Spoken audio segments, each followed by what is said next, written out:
Another ஒரு இன்ட்ரெஸ்டிங்கான recipe லச்ச paratha. என்னோட ஸ்டைல்ல எப்படி பண்றதுன்னு பாத்துடலாமா? இதுக்கு நான் ஒரு கப் போல கோதுமை மாவு எடுத்திருக்கேன். தேவையான அளவுக்கு உப்பு சேர்த்துட்டு லூக் வார்ம் வாட்டர்ல நம்ம கொஞ்சம் கொஞ்சமா தண்ணி ஊத்தி பிசைஞ்சு எடுத்துடலாம். இது நார்மலா மைதா மாவுல பண்ணுவாங்க. அப்படி இல்லைன்னா மைதா மாவு பிளஸ் கோதுமை மாவு ரெண்டுத்தையும் கலந்து பண்ணுவாங்க. நான் வந்து வெறுமே கோதுமை மாவுல தான் பண்றேன். இதுவுமே சூப்பரா இருக்கும். கண்டிப்பா எல்லாரும் ட்ரை பண்ணி பாருங்க. மாவு நல்லா அழுத்தம் கொடுத்து ஒரு 10 நிமிஷத்துக்கு நல்லா சாஃப்டா இந்த மாதிரி பிசைஞ்சுக்கலாம். ஒரு ஸ்பூன் ஆலிவ் ஆயில் அப்படி இல்லைன்னா உங்ககிட்ட என்ன ஆயில் இருக்கோ அது சேர்த்து ஒரு மணி நேரத்துக்கு அப்படியே எடுத்து வச்சிடலாம். இப்போ ஒரு பவுல்ல 2 டேபிள் ஸ்பூன் போல கீ சேர்த்திருக்கேன். நீங்க வந்து ரூம் டெம்பரேச்சர்ல இருக்கக்கூடிய பட்டர் கூட சேர்த்துக்கலாம். ஒரு ஸ்பூன் போல கார்லிக் பவுடர் ஆட் பண்ணிருக்கேன். கார்லிக் பவுடர் இல்லைன்னா மின்ஸ்ட் பண்ண கார்லிக்கை கூட நீங்க சேர்த்துக்கலாம். கொஞ்சமா ஆரிகனோ, கொஞ்சமா சில்லி ஃபிளேக்ஸ் ஆட் பண்ணிருக்கேன். தேவையான அளவுக்கு உப்பு சேர்த்துட்டு பொடி பொடியா நறுக்கின மல்லி இலை சேர்த்திருக்கேன். இது எல்லாத்தையுமே நல்லா மிக்ஸ் பண்ணி ஒரு பேஸ்ட் மாதிரி ரெடி பண்ணிக்கலாம். பராத்தா மேல தடவுறதுக்கு ஸ்ப்ரெட் ரெடி ஆயிடுச்சு. இப்போ 1 மணி நேரத்துக்கு அப்புறம் நம்ம ரெடி பண்ணி வச்சிருந்த டோவை 4 கட் பண்ணி எடுத்துக்கலாம். இது மாதிரி கட் பண்றது எதுக்குன்னா 4மே ஒரே ஷேப்ல கிடைக்கும். இதை வந்து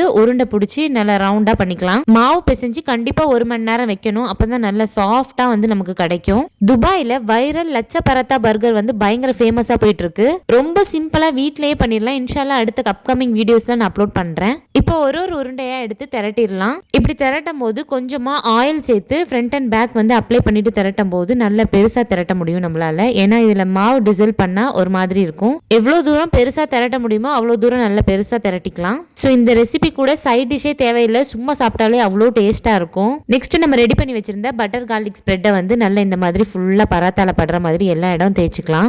கீ இல்லைன்னா பட்டர் எது வேணாலும் ஆட் பண்ணிக்கலாம். இப்போ ரெண்டுமே இல்லை அப்படின்னா வீட்டில் இருக்க ஆயில் யூஸ் பண்ணி கூட இந்த மாதிரி நீங்க பண்ணலாம். நல்லா தான் இருக்கும் அதோட டேஸ்ட்டும். ஸோ அவ்வளோதான், எல்லா இடம் படுற மாதிரி ஈவனா இந்த மாதிரி ஸ்ப்ரெட் பண்ணிட்டு இந்த மாதிரி மடிக்கணும். இந்த மாதிரி ஃபுல்லாவே மடிச்சிட்டு லைட்டா ஒரு தட்டு தட்டிட்டு ரோல் பண்ண வேண்டியதான். இதை மைதா மாவுல பண்ணும் போது எவ்வளோ ஸ்டிச் பண்ணாலும் பிஞ்சு போகாது. அதே கோதுமை மாவுல பண்றதுனால லைட்டா பண்ணும் போதே பிரியறதுக்கு வாய்ப்பு இருக்கு. ஸோ அதனால கொஞ்சம் மெதுவா அந்த மாதிரி ட்ரை பண்ணுங்க.